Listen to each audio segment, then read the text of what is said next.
What happens when a fairy from Pixie Hollow joins a group of pirates? To find out, read along with me in your book. You will know it's time to turn the page when you hear this sound. Let's begin now. On a beautiful day in Pixie Hollow, a free-spirited fairy named Zarina was hurrying through Sunflower Meadow. Fairies usually flew everywhere, but Zarina preferred to walk. Just enjoying a stroll. Zarina heard the bell chime at the Pixie Dust Depot and quickened her pace. She didn't want to be late. Zarina was a dustkeeper fairy at the Pixie Dust Depot. She spent her days tying up small packets of pixie dust. Without it, fairies wouldn't be able to fly. This day was a special day. Fairy Gary had called her for blue dust duty. Zarina, you're up. The precious blue pixie dust was powerful. Just a tiny bit mixed in with the golden pixie dust made the golden dust multiply. Fairy Gary recited the formula. All right then, exactly 26 bags. Zarina carefully added the blue pixie dust. Then, as usual, asked a million questions. Okay, but if there's blue dust, why can't there be other colors? What if there's pink? Fairy Gary looked at her seriously. Let me be absolutely clear, Zarina. Dust keepers are forbidden to tamper with pixie dust. But Zarina had been experimenting with pixie dust for a long time, with no result. Back at home, she lay her head on the table, and a speck of blue pixie dust fell from her hair. Inspired, Zarina repeated her last experiment, this time adding a sliver of blue pixie dust. Suddenly, the dust turned orange. It worked! When Tinkerbell arrived, she was amazed to see that Zarina had created orange pixie dust, which gave Zarina the talents of a light fairy. While her friend continued to make more colors of dust, Tink was cautious. Zarina, I really think you should stop. Surprised, Zarina turned and accidentally spilled the jar of pink dust she had just created onto a sapling.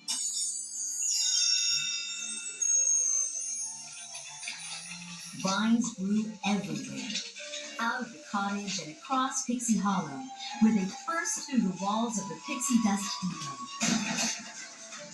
Outside the Dust Depot, Queen Clarion couldn't believe her eyes. Oh, how did this happen? When Fairy Gary saw the pink dust, he knew how it had happened. He was very disappointed in Zarina.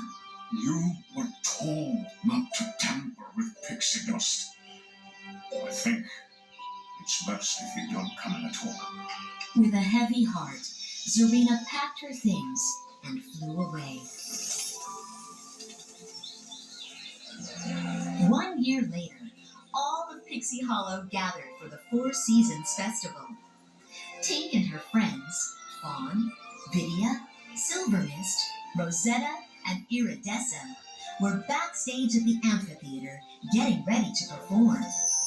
The girls saw a mysterious fairy trailing pink dust flying above the spectators. It was Zarina. Poppies appeared everywhere the dust settled. Rosetta was alarmed. She knew the poppies would make everyone sleep. Guys, we gotta hide! Now! When the girls came out of hiding, everyone was in a deep sleep. Clank, who'd also been undercover, knew where Zarina had gone. Yes, I saw her flying towards the dust depot.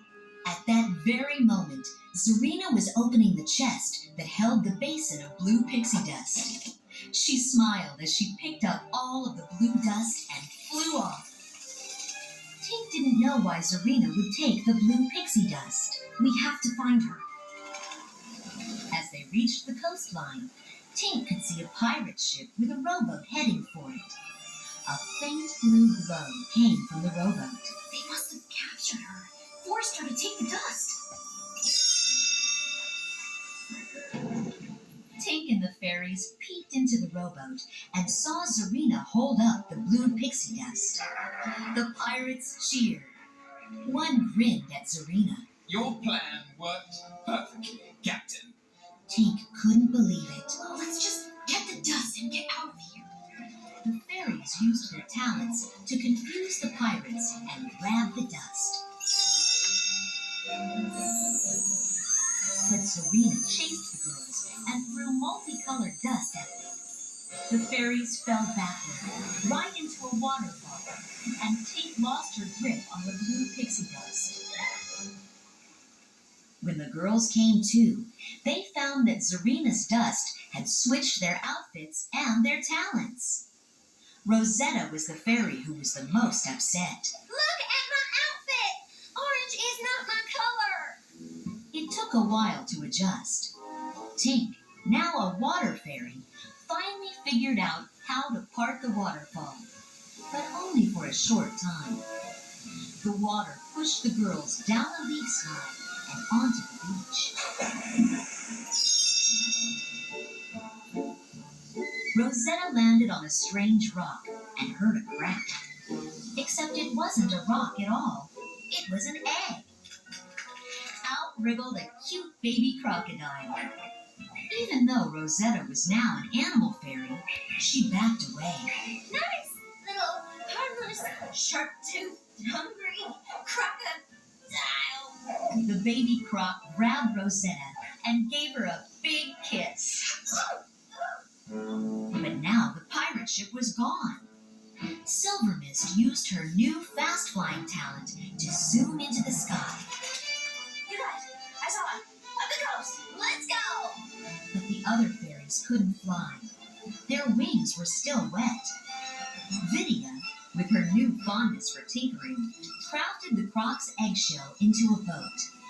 Silver Mist towed the girls across the water until a huge wave hurled the fairies onto the ship.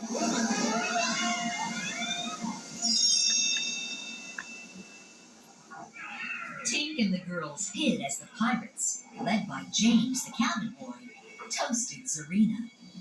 They had asked her to make them fly, but she promised something even better. Zarina would make the whole ship fly. The pirates and Captain Zarina laughed about the plundering they would do in their flying ship. Just then, a shadow passed over the deck. The girls turned to see Skull Rock dead ahead. Something was glowing inside its cave. Iridessa gasped.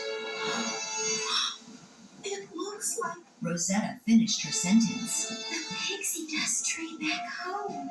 Now Tink knew why Zarina wanted the blue pixie dust. That's how they're gonna fly.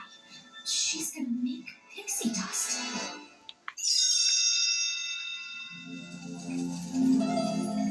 Staying out of sight, Tink, Silver Mist, and Vidya followed Zarina to her cabin.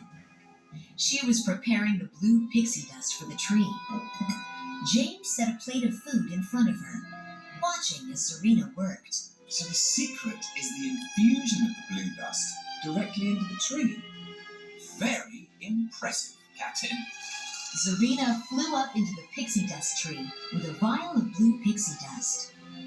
Tink and the fairies wanted to sneak up on her, but Iridessa, who hadn't yet mastered her new garden fairy talents, accidentally touched a branch. It grew and grew, carrying the girls right up to Zarina. Tink pleaded with her to come home, but Zarina wouldn't hear of it. I'll never go back to Pixie Hollow.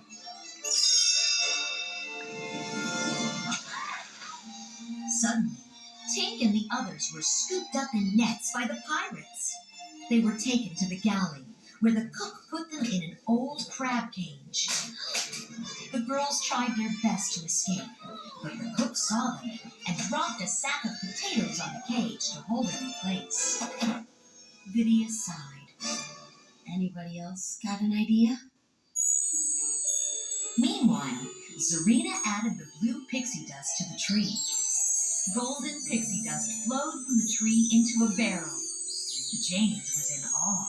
Just imagine flying like a bird. What's it like? Zarina sprinkled James with golden dust, and the two of them soared through the air. But when they landed, James turned on Zarina, locking her in the lantern. Now that he had the dust, he had no use for Zarina. Down in the galley, the girls felt hopeless. There seemed to be no way to escape. Just then, the baby croc crawled through a porthole. He had come to find Rosetta. Rosetta called to him. Good Crocky, come to mama. The baby croc pulled the wooden cage off the table and set the fairies free. But the ship, now covered in pixie dust, began to fly. James sneered at Zarina and tossed her into the sea. Oh, my eyes, little captain. Tink and the girls raced to save Zarina. They pulled the sinking lantern back to the surface and with all their might forced the door open just in time. Zarina apologized for the trouble she'd caused and wanted to help stop the pirates. The ship was headed for the second star. If it got there, the blue pixie dust would be gone forever. The fairies stormed the ship, but the pirates laughed at the hatpins the fairies were using as swords. Suddenly, Tink realized what they had to do. Our talents! Fawn zapped the pirates with light beams. Silver Mist made a whirlwind and blew the ship off course. And Rosetta, riding on the crocodile, chased the cook. The panicked pirate threw everything he had at the croc, even a clock. The pirates fought back. They wrapped up Tink and the others in sailcloth. Zarina would have to face James alone. Zarina and James fought, and the blue pixie dust went back and forth between the two of them. Suddenly, the ship began to tip over. James hung tightly onto a mast, but when he saw the golden dust falling into the ocean, he reached for it, and he fell too. Zarina was trying to free the girls when James, covered in pixie dust, flew up behind her. He took back the vial of blue pixie dust, spilling one speck. James told her to keep it, but Zarina threw the speck back at him. I think you should have it all. The speck made the pixie dust on James multiply and shot him straight into the air. The vial fell into Zarina's hands as James plunged into the sea. The fairies congratulated each other and turned the ship around. Zarina handed the vial of blue pixie dust to Tink. Please, take this back to Pixie Hollow. But Tink and the girls were not about to return without their friend. Tink smiled. Zarina, we didn't just come for the dust. The girls flew the ship to Pixie Hollow. Zarina used her dust to awaken everyone. Queen Clarion and Fairy Gary were delighted that Zarina was back. Gary gave her a big hug. Zarina! Oh, you're home. Tink and the others told them about how Zarina had made different colors of dust, and how she'd grown a second pixie dust tree. The queen asked Zarina to demonstrate her talents. Zarina agreed and tossed the dust that changed the girls' talents back to normal. Everyone cheered.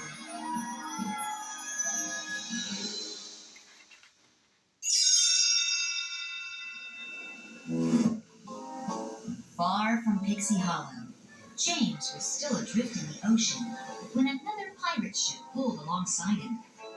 A pirate with the odd name of Mr. Smee prepared to throw him a rope. Smee saw that the bedraggled pirate held a grappling hook. Oh, that's a very nice hook. James looked up and groaned. Just give me a hand.